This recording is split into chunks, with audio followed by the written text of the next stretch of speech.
ঘুষ চাইলেই ঘুষি, তবে আমরা নিজেরাই করতে চাই খুশি।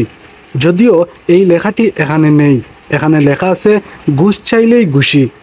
আর এই লেখাটি রয়েছে সিলেটের গোলাপগঞ্জ মডেল থানার ঠিক সামনের প্রাচীরে।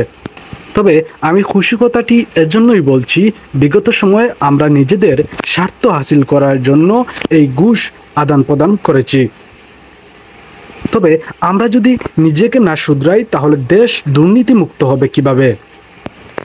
আমরা জানি শেখ হাসিনা সরকারের পতনের পর দেশ নিয়ে নতুন করে স্বপ্ন দেখছেন শিক্ষার্থীরা।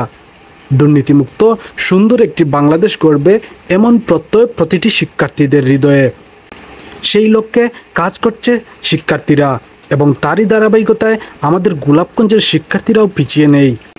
গোলাপগঞ্জের বিভিন্ন অনিয়ম ও দুর্নীতি নিয়ে কাজ করছে এবং প্রশাসনের কাছে অভিযোগ জানাচ্ছে। প্রশাসনও সেই লক্ষ্যে কাজ করছে। তাই আমরা ছোটো ছোটো অনিয়ম থেকে শুরু করি, নিজেকে শুধরাই, আশা করি দেশ পাল্টে যাবে। এই লেখাটি হয়তো দেয়ালে অঙ্কন করা, কিন্তু এই লেখাটি থেকে আমরা শিক্ষা অর্জন করতে পারি।